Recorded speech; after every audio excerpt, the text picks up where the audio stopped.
All right, joining us now this morning, we have Senator Imee Marcos. She discovered unaccredited and unregistered suppliers as sources for procurement by the DBM, and we have her with us this morning. Senator Imee Marcos, good morning to you.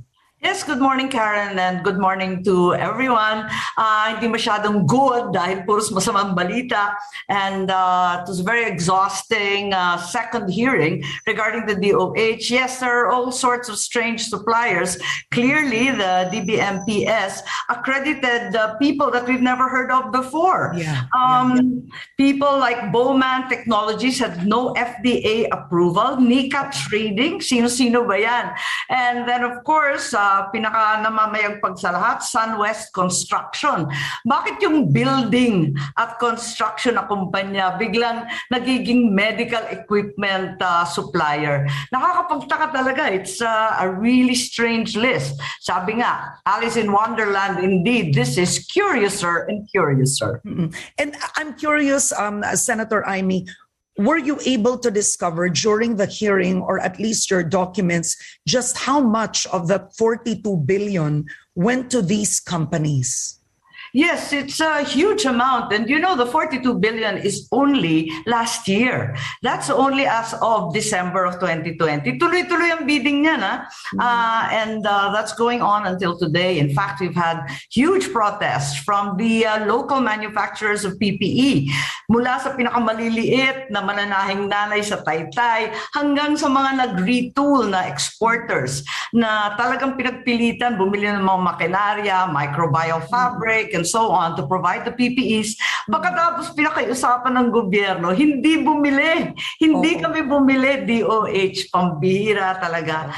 At nakakapagtaka kung bakit. We could have saved 25,000 jobs, perhaps, at least generated income from any number of families. And yet, what do we prefer to do? Buy substandard from China under this very peculiar circumstances.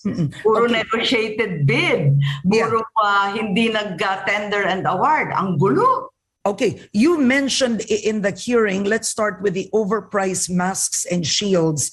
It came from 6 companies, and you discovered Pharmaly Pharmaceutical Corporation. Am I correct? Yes, that's right. They're the ones that were registered. How much money did Pharmaly Pharmaceutical Corporation make with the masks? Well, I'm not certain kung yung tinatawag na tongpats, pero napakalaki kasi nung mask, binibenta ng 20. How much was the contract? Would you have that, Senator? The contract was upwards of 9 billion in 9 contracts. And the funny thing was, it was incorporated in 2019.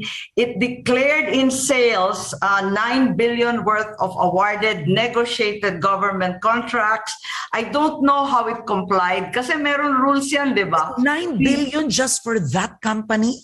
For that company, and it has no record in medical supplies. It has no background or track record for capacity kasi may single largest contract. You should have had a huge contract in the past to justify giving an even larger contract in the present. But there's no past kasi ang bago-bago ng kumpanya kaya nakakapagtaka. And what did Christopher Lau say? Sabi niya, how were these companies chosen? Well, basically, I think the justification was that it was a period of emergency, everything was in short supply, paulit-ulit lang kasi yung mga dahilan na yung presyo daw talagang 27 pesos sa face mask, samantalang alam naman natin 2 pesos, pagkatapos yung face shield, 120, na lahat tayo nagtataka, we're the only country on earth requiring face shields. I mean, this goes on and on. And But did he break any laws? Yesterday in the hearing, he told all of you a memorandum of agreement is not necessary for the fund transfer of the DOH to the DBM. Do you agree with that, Senator? Yes, there's a real rule that basically says if these are items for common use, therefore a memo is not required. However, a MOA is in fact required when you are bringing in equipment and all sorts of other requirements. So I think malabo eh. Unang-una, bakit linipat-lipat yung mga pera? I don't understand. DOH is constantly bidding out contracts for all types of medical supplies, for equipment, for medicine. Why do they suddenly have to move it to DBMPS or PTIC, the one under DTI? What are these highly organized bidding networks that suddenly came up, and they are keeping billions and billions of money from all sorts of people? They are bidding out guns, for example, for the AFP. They're bidding out construction materials, and now they're doing PPEs. Why is this necessary? Why can't the department do it themselves, since they're the specialists in that area? And what are the rules that govern these magical fund transfers? All these companies that you've discovered, these unregistered suppliers, did any of them go through a bidding process, or were they just all negotiated by the DBM procurement office? Yes, they're going through the DBM procurement office. The ones flagged by COA, those last year, puro negotiated yon. Although they're saying that some underwent some kind of procedure. And I think it's apparent that they're now trying to conform to the basic laws of bid and award. However, if you talk to our local manufacturers who constantly lose bids and are actually winning only because they're making so much noise, you realize na kung ano-ano nangyayari. I mean, they'll conduct the bidding, but the bid documents are not available. They'll close the bidding at 9 o'clock when in fact it was supposed to be at 1 p.m. Alam mo na, yung kanya-kanyang areglo, pagalingan niya ng diskarte. So you are pointing out two things. One, the suppliers are questionable themselves, but a bigger one is why even import from China when the government had asked our local manufacturers to prepare, innovate, and pivot towards PPE, mask, and shield production. Yes, that's correct. That's a really big issue because we are actually getting from China substandard items.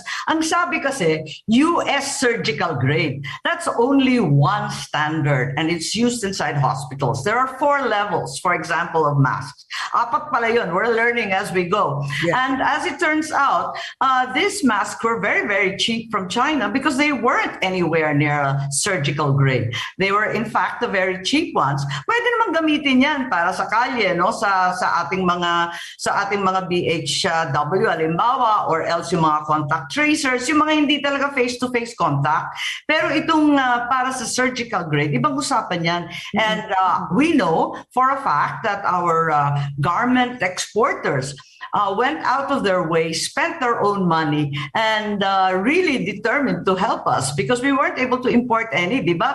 Nagdadamutan na sa medical supplies. Hanggang ngayon, nagdadamutan pa rin sa vaccines. So it's really important. And I think, you know, the upside of all of this at the end of the day is that we're learning. We are learning. And one of them is health security. We need to be able to manufacture locally. Yeah, but Senator, is Christopher Lau accountable for these choices?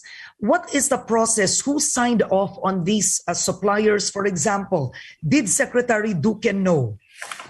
Did he approve of these products? Yes, we are requiring that the bid documents be supplied. Clearly, attorney and USEC Lloyd Lau, he occupied 2 positions. He was USEC in charge. He was executive director. There are a number of other people.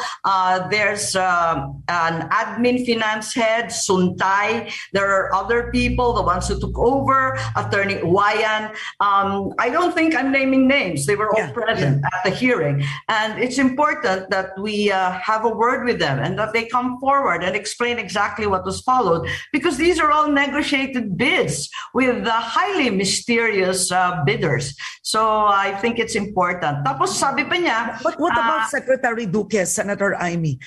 Was he a signatory in any of these contracts? we are yet to receive the contracts. They're taking a long time to produce them. So we're hoping that we'll be able to see them shortly. But the clear part is that Secretary Duque turned over a big block of funds, 42 billion, and the entire amount is actually 67 billion. So we're not talking about... But not to the DBM, no, Senator. Not just for our viewers. The transfer for DBM, yung na-transfer sa DBM, 42.4.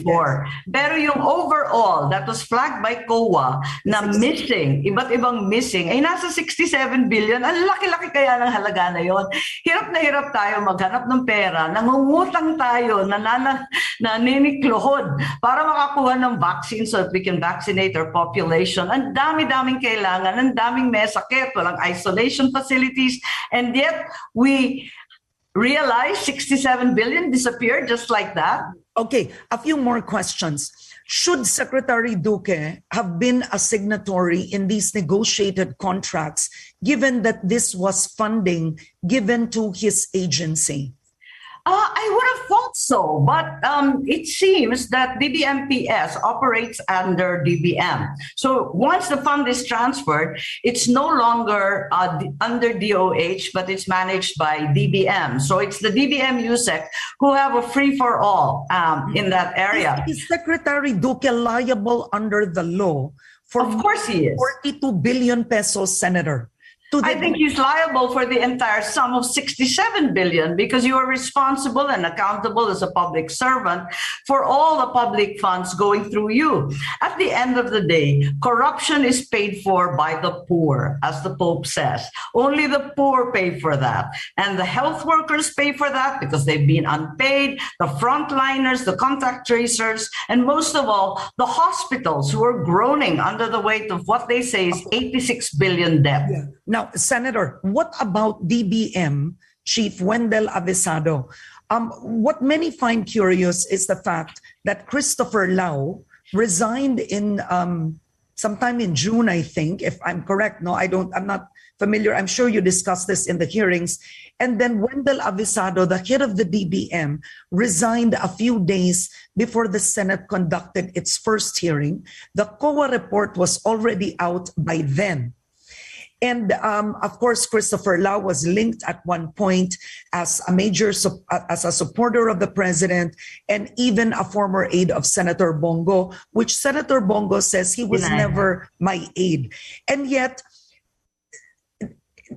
the mystery deepens, so to speak, between the connection of Secretary Duque making this decision, going to Christopher Lau, and then you have the resignation of two major heads of the DBM when the COA report came out. Should DBM Chief Wendell Avisado face the Senate as well?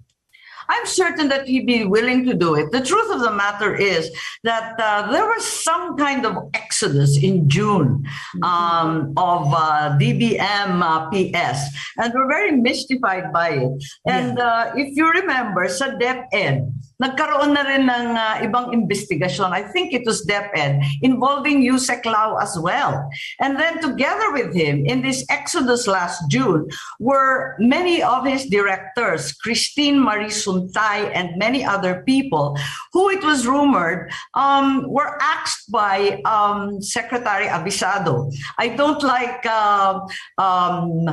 hypothesizing, but the real truth is that we have to speculate, because why are all these people leaving? They suddenly appear and then they leave. Is this a hijack? What is going on?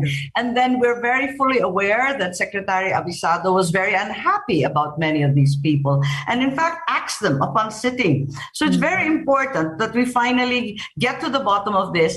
Ako ang interest ko, to tell you the truth, I think there are many senators and congressmen who are much better investigators than I am. My interest is to immediately find the money that remains, if these are really unobligated funds, and quickly pay out to our health workers. We cannot have that nightmare scenario of a mass walkout and resignation and the nationwide hospital shutdown. Okay. That is what we have to avoid at all Senator, costs. very quickly, based on what you just revealed, do you consider Christopher Lau, a questionable character in all this? He was also dragged into the frigate scandal at one point. Do you find his answers credible when he faced the Senate? Well, he certainly was very confident, that much was sure. But given the time constraints and, of course, the nature of a Senate investigation, as you know, we're limited to in aid of legislation. Yeah. We are not the police. We're not the NBI. I, of course, have to give everyone the benefit of the doubt. We have to presume them innocent. But there is a lot of room to worry. And I believe that these people should be held accountable. Everyone must be called forward to tell their story. Above all, we need to learn. Paulit-ulit naman itong mga istoryang to. Higit sa lahat yung 95 million na expired medicine. Pwede ba? Ilan ang namamatay? Every year, palaki na palaki yung expired medicine na yan. Isn't the repeat of mistakes the definition of insanity or perhaps imbecility? When you keep doing the same thing every year, Secretary Duque promises that he's going to do something about it. Ang simple lang yan, di ba? Software lang yan, in, out. Every mom knows that. We do it to our freezers. Come on. So why do you think, Senator Imee, does the president stand by Secretary Duque in this way? Well, I think the president has changed as well. He said he would accept the resignation rather than go down with him, which is the original value statement. Because ang sinabi ni Presidente lately, kapag daw mag-resign si Secretary Duque, tatanggapin niya. I believe that the president is an eminently reasonable man, and better yet, he's a highly experienced prosecutor. As the evidence mounts and the need for an investigation, a thoroughgoing one, is very clear, I believe he knows who are really guilty now. Okay. All right. So this is just for our viewers not to update, because this I won't accept the resignation, will accept has been changing every so often. Coming from what Senator Marcos said, the latest, which was yesterday, is kung si Duque, I'm reading from an exact quote of the president, kung si Duque will offer to resign voluntarily, tatanggapin ko. Pero kung sabihin mo, ako magsabi sa kanya na mag-resign ka, that will never happen. So this is saying the president has changed his tone. Yes, that's right. Because before he said, I will go down with Duque, di ba? Parang ang tindi eh. Pero siguro marami na siyang nalalaman, naririnig. Kasi magaling na prosecutor yan. Ang tagal-tagal niyang ganyan. Naririnig na niya. Nagbabago na rin. Di tatanggapin niya. Of course, should Duque already see the writing on the wall with the president stating this? I mean, yes, I think 14 of you have called for his resignation at one point. Nothing happened there. But after the president's statement, yes, I think so. I think he really ought to do that. I think the president has said that very loud and clear, and it's important that he take heed from his boss. Alam naman natin, ang presidente ayaw magbago ng managers midstream. In the middle of a health crisis, you don't want to change your Secretary of Health. That's entirely understandable. Pero kapag ganun na ang salita ng presidente, siguro ikaw na mauna, no? At huwag ka na mag-intay. Okay, just let's talk about the transfer of the 42 billion to the DBM. During the time of former President Noynoy Aquino, the Supreme Court made clear decisions on the transfer of funds, right? These were the Supreme Court flagged certain transfers, and the Supreme Court said you can only actually transfer within your agency, but you can't transfer from one to another. And I wanted to ask you, can Secretary Duque be sued for that particular transfer?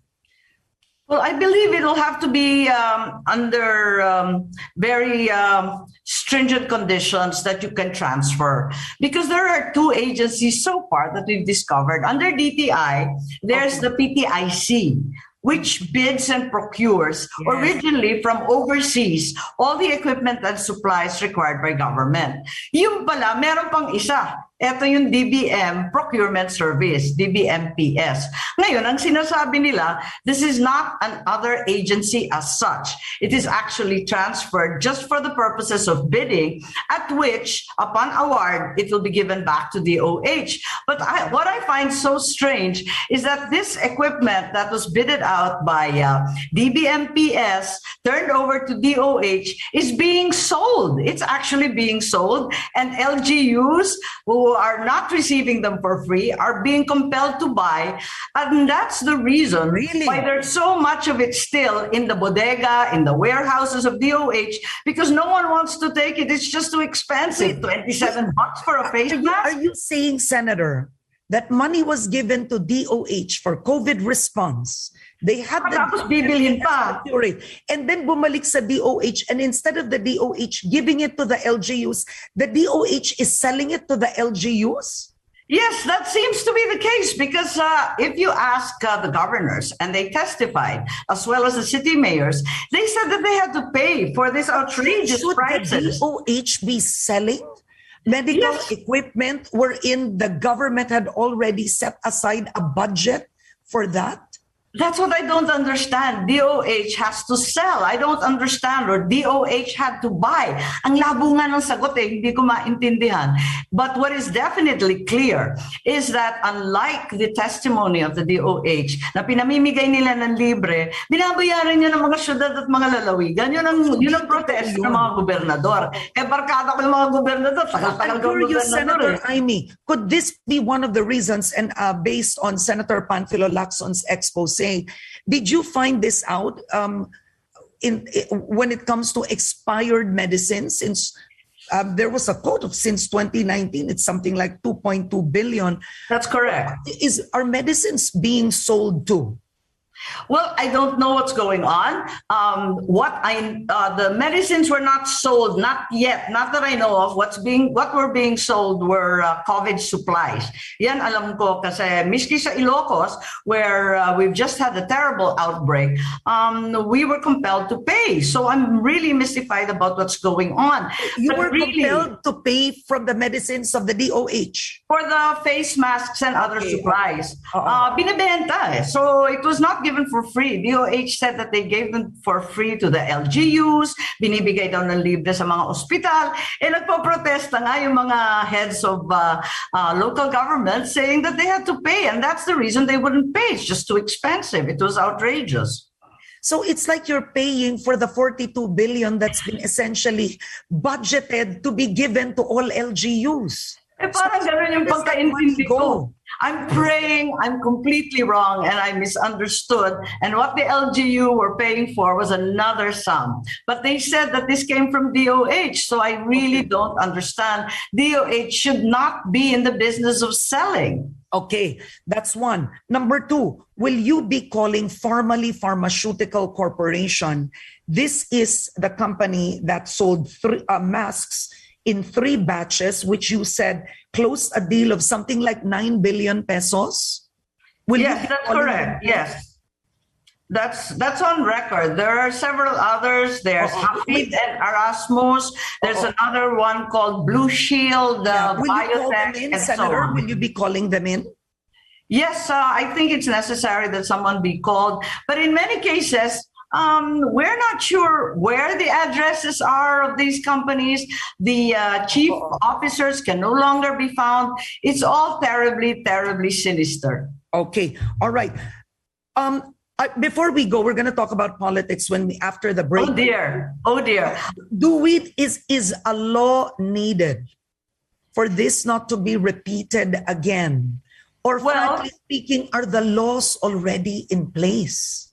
Yes, I think many laws are in place. We are obviously in the era of emergency powers and of big government. Because of the pandemic, we've turned over a great deal. However, I think it's clear that this shifting of funds that you mentioned, like the DAP under President Aquino, should not be allowed and should be only perhaps allowed as an exception under very stringent circumstances. Yung mga magic na yan ng PTIC at saka yung mga DBMPS, billion na iniiwan dyan for ages. Anong klase yun? So, do we need new laws on fund disbursement and procurement? Or, Senator, do you believe, frankly, the laws are enough, specifically on fund disbursement and procurement? I think the laws need to be looked at. I am one of the grave critics, of the most serious critics of our national procurement law. I was a congressman then, and I know the compromises that had to be made. I think it's about time we look at that again. But certainly, this magic transfers to these two bodies in government need to be looked at again. But Karen, in all of this, I'd like to say that there's an upside. It's not just corruption we're talking about. No, we're really looking for the money to pay the health workers. I was really happy yesterday. DBM pala paid 311 million. But it's not enough. It's not enough. It's hardly enough. And I think the upside is we should have all the so-called experts at the table. Absent at the table are the nurses who have the grinding job, the real grunt work of all of this, and the most dangerous. Our disabled, all the children with special needs, all these challenged PWDs. Why aren't they at the table? We've almost forgotten them in the pandemic, and yes, they're one of the most highly vulnerable. All right. Quickly, before we go to a break, should the DBM even have a procurement office, frankly speaking? Yes, frankly speaking, we have to justify. And why do we have two? Meron na yung DTI for those overseas. Meron pa yung DBM. Anong pinagkaiba ng dalawa? At bakit kailangan ng dalawa? Kailangan ba ng isa? Because if you recall, the PTIC was only set up because we had no diplomatic ties with Russia, China, and so on. Doon sila namimili because you cannot buy without an embassy or a trade office. Bakit ngayon? We have ties with all these countries. Still need these offices? All right. We are going to go into a quick break. When we return, we'll also be speaking about the 5 trillion peso budget that the government is asking for 2022 and higher allocation for the Department of Health and, in the end, the 2022 elections. So, HEADSTART, we'll be right back with Senator Imee Marcos. Stay with us.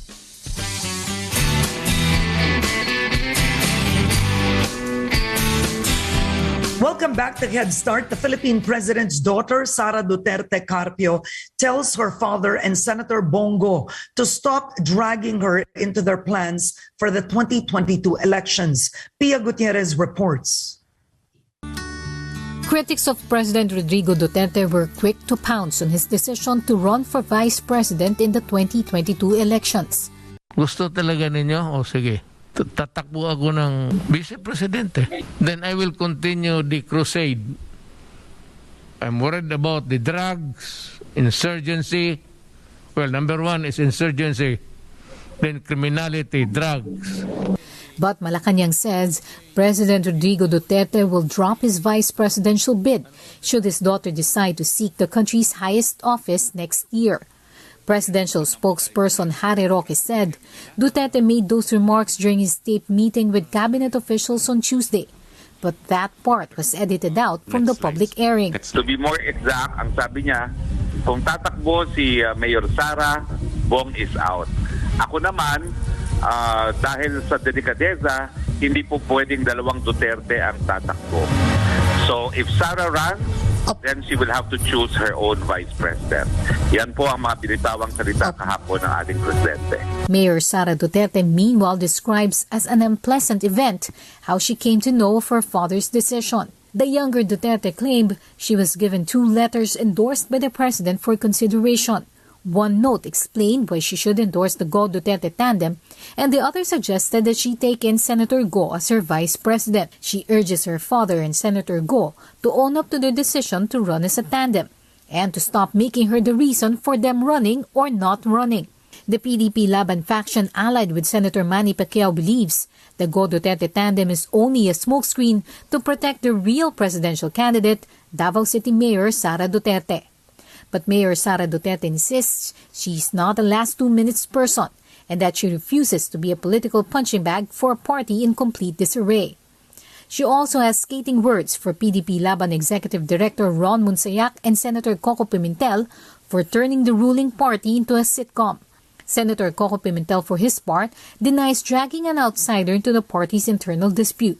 Pimentel says he has always addressed his comments to officers of the party. Pia Gutierrez, ABS-CBN News. All right, still with us on Hot Copy, we have Senator Imee Marcos. Senator, before I ask you about PDP Laban, there is a government supplier watching us right now. Just answer quickly because we don't have enough time. Is a pre-audit also possible instead of a post-audit so that these things don't happen again? Is that possible? That's right. It used to be required. The pre-audits used to be required, but as you know, they're no longer required. But there's all manner of pre-qualification. Ang haba-haba ng listahan to qualify for a government contract. Sana tigil-tigilan na muna itong mga negotiated bid, or at the very least, a pre-audit / pre-qualification be done very strictly. Okay. Yes. All right. Because formally, this supplier says is notorious and has specific connections, but it's best that that's handled in the Senate. It's very difficult to mention names on air at this point. We already did. You did already. No, the names of the formally, the owners. Yes, correct. That's right. The names are registered in the SEC, but some of them can't be found. Some of the, okay, did you find a Lincoln Ong? I tried. I tried to look for all these people. There are quite a few, and they sound foreign, actually. And they cannot be found? Yes, I think some of them can't be found. I hope they surface shortly because the Blue Ribbon Committee is determined to get to the bottom of this. All right. Now let's move on to the 2022 elections. You are with the Nationalista Party. That's correct. You are a known supporter of President Duterte, but you're also known to be very close to Sara Duterte with the photos that surfaced recently. When Sara Duterte was in Manila, she was in your home in Makati. And I wanted to ask you, who will you support or who will the party support at this point? Yes, we've already said, I think there are several parties who allied with the HNP in the last election. I ran for the Senate under the HNP banner, together with the NP, the NUP, NPC, lahat kami ka-allied, no? At Lakas. So 4 parties went under HNP because if you remember, the party of President of Mayor Duterte is not PDP Laban like the president's. Rather, she only has a regional party of HNP sa Davao. So yun ang aming banner party, as it were. And well, what can you say? I don't know. Are we allowed to say this on TV? Cojones. How did she come out with that statement? So you don't, because many feel it could be a ploy. You don't believe that? I doubt, knowing Mayor Inday, if she'll allow herself to be used in all these maneuverings. She's very straight up. And the fact that she opened with, I apologize to my mom, makes it very real to me at the very least. Okay. Sources tell me that your brother, former Senator Bongbong Marcos, would most likely be the vice presidential candidate of Mayor Sara Duterte. So I know he should be answering this, but just quickly, is he even open in the first place to running for VP again? Hey, my brother needs a job. He's been hanging around jobless for the past 6 years. He is open. I mean, No, my brother is going to run in the next election. For what, we're not certain. As you said yourself, things are so volatile. He'll be honored to be the vice president or the tandem partner of Mayor Sara. However, right now, it's such a mix-up. He's also perfectly happy to run for the Senate if that's what's more likely. So my brother's really quite open. We just keep joking him that he needs to go do something. Okay, because there was also a photo of you and your brother in the home of former President Gloria Macapagal Arroyo. And I wanted just to verify, a source tells me that no less than former President Arroyo has negotiated this tandem of Mayor Sara and your brother, Bongbong. I mean, were there at least discussions on that? There's so many rumors flying around. Okay. There's so many rumors flying around. As you know, there's so many names that are being bandied about, also from Lakas as vice presidentiables. So everything's possible. But I suppose the most obvious thing is if the Dutertes have the solid South, we are assumed to have the solid North, the Marcoses. So parang marriage made in heaven yan. So political wisdom says that you tot up the numbers, looks good, looks like a really solid tandem.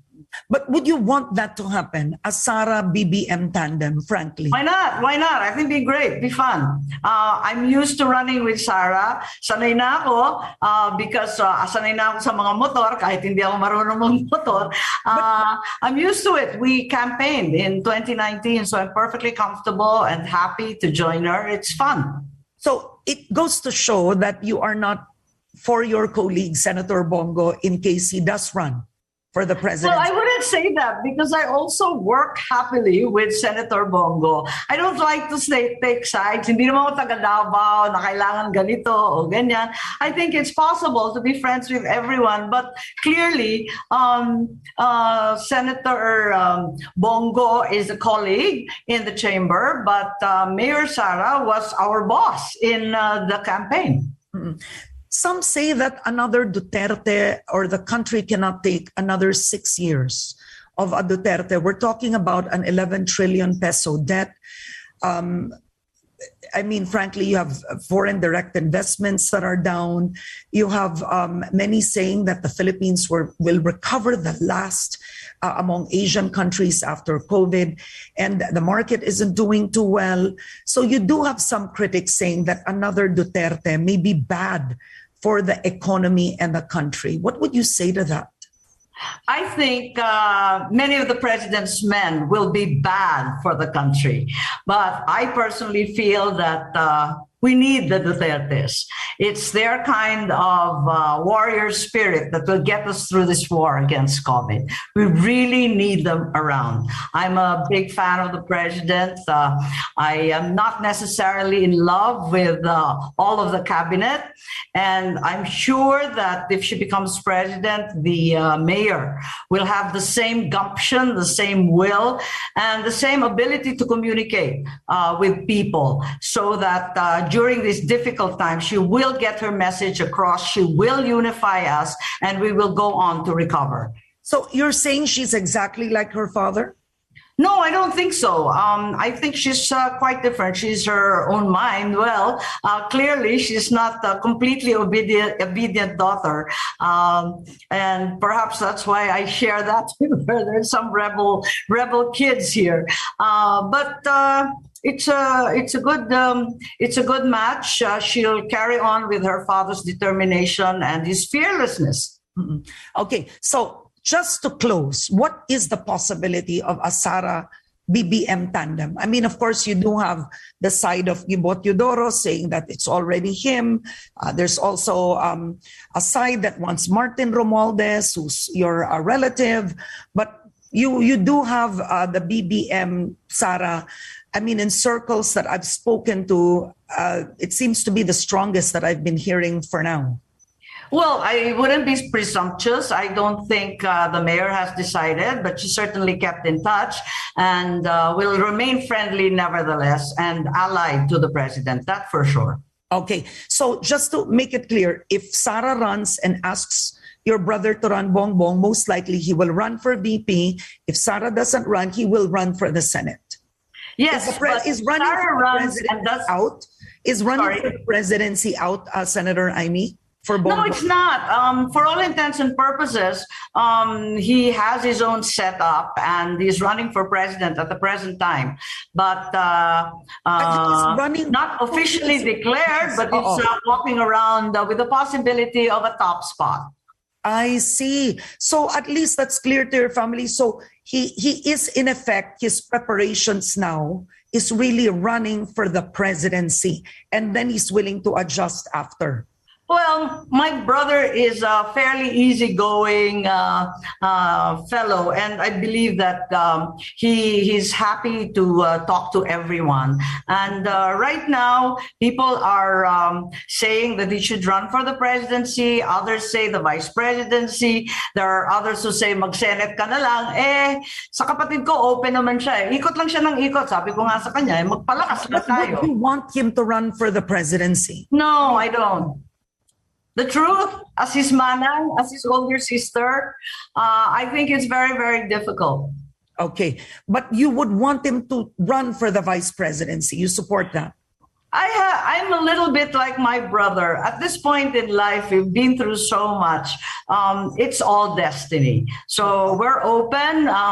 If we're going to be the chosen ones, if you have that fortunate happenstance, just be ready. Just work hard, have a recovery plan, make certain that you'll be able to leverage all the new technologies so that we get better in the future, so that we have a sustainable environment that is much healthier, so that we reward companies and people for health and the new normal, as it were, including all the kids who are involved in financial technologies, all these new payment portals. Let's encourage all the baking moms. There's a lot to be done. There are green shoots in the economy that need to be encouraged.